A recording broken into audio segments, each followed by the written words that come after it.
Thank you so much for joining us, ma'am. The exporting community has appreciated the foreign trade policy review, but they keep on insisting on one issue, and that is regarding the refund of GST, which they have also raised with the Finance Ministry. As a guardian department for export-related issues, how does Department of Commerce see this issue related to refund as far as the exporting community is concerned?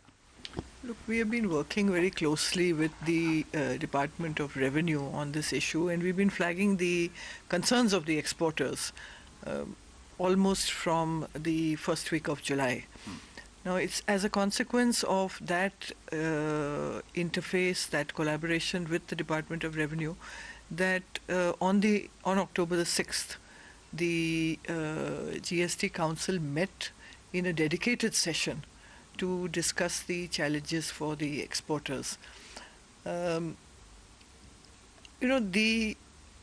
decisions that were taken on October the 6th required software solutions.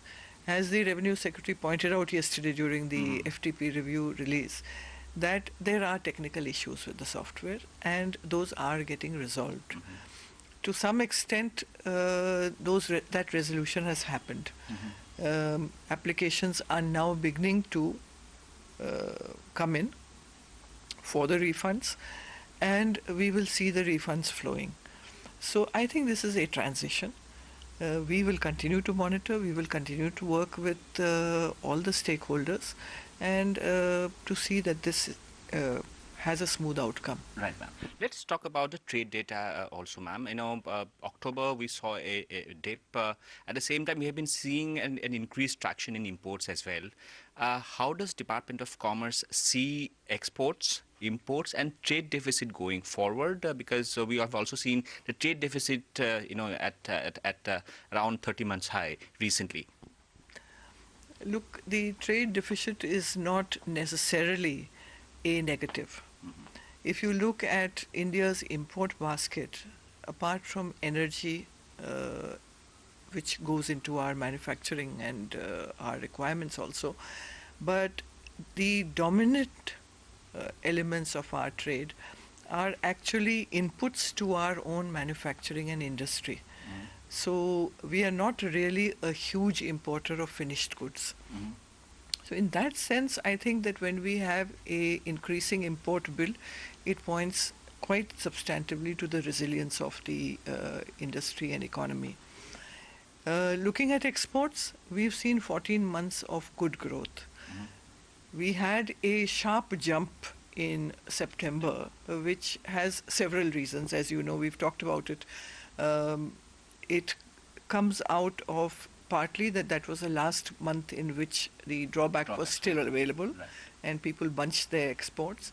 But also for the last 3 years, if you look at the data for exports, we've seen a dip in October, November, which starts rising again in December. It's a consistent. This is our dip.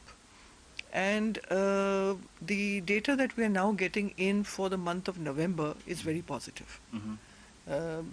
We have right now the firm data from EDI ports and the SEZ ports. It's around 30% increase. Right. 30% increase in exports. That's a huge jump. This is merchandise exports. Right. So presuming that there will be some tempering when we add in the services data on the 15th, when the RBI releases it. But we will still see the fairly robust growth in merchandise for at least 30%. Right. Ma'am, talking about exports, SEZs used to contribute very significantly to export growth. Now, Department of Commerce has been insisting on ensuring that the tax regime, especially on MAT imposed on SEZs, should be brought down. And this has been the consistent demand of Department of Commerce in the past years. Will this demand be taken forward in the consultations going forward as well? Because SEZs were known to not only boost exports but also create a lot of jobs. You're right, and I think that the Department of Commerce has never shifted the focus on recommending the removal of DDT and MAT from SEZ, and we are committed to this. Right. But at the same time, we are trying to make things simpler and more efficient in the SEZ. As you've seen, the GST Council has also taken the exemptions on board for SEZ. And by creating single windows, by strengthening the SEZs and widening the base to include services and focusing also on newer sectors like warehousing, etc., I think our SEZs are pretty robust. They continue to contribute 25 to 30% of India's exports. And this has potential to grow, and that's what we're pushing. Last couple of questions, ma'am. There's a new division in Commerce Ministry, and the logistics division which has been created is a totally new concept which the department is working. What will be the primary focus areas going forward for this new division of logistics created within the Department of Commerce? You know, the motivation and the driver for having a specific division for logistics was that when we look at the trade facilitation, we find that logistics costs is a very large element of the costs and which affect the competitiveness of Indian exporters. So the intention really is to take a look at the integrated logistics management to see how we can optimize solutions. And GST actually is playing a very important role here. Right. By removing the interstate barriers, by creating a single economic market, by optimizing the requirements of warehousing. So we are already beginning to see this, but what we intend to do also to add to this is to create a logistics information portal which brings together all the stakeholders, whether it is the transport sector, the freight forwarders, the warehousing sector, all of them, along with the customs and testing facilities, all on a single platform, looking at streamlining and optimizing solutions.